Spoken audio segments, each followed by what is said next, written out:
Okay, so I have this problem with the crabbing on the Garmin chart plotter, and I've also have problems with the chart plotter and the autopilot talking together and doing what I wanted to do, getting me to where I want to go without me doing anything actually.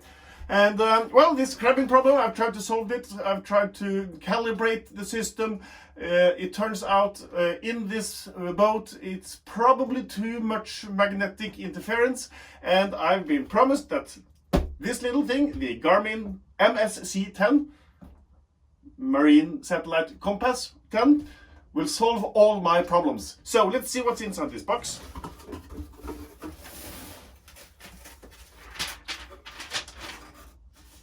Template for mounting, the antenna itself. This is expensive stuff, and this is quite big. It's bigger than I thought. It's way much bigger than a normal antenna.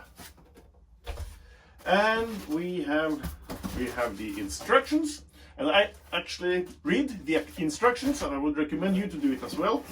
Let's see if we have something more here. We have the NMAMN.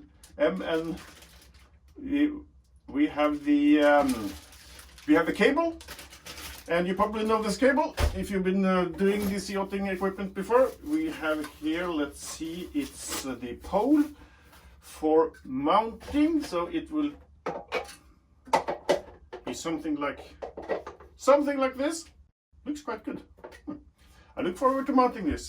And we have this for the NMAM, this thing for connecting to the system. And we have marine adhesive sealant. They actually given us that as well. And the bits and pieces for mounting. And the empty box. So I've been told that this beauty will solve the crabbing problem on the chart plotter. So I really look forward to mounting this on the boat. I will have it on the top of the boat here, and to calibrate it, it's not necessary, but I want to have a magnetic compass inside this one as a backup. Mount it on the boat, connect it to the connect it to the system, and let's see if it solves it. That will be in another film. Thank you.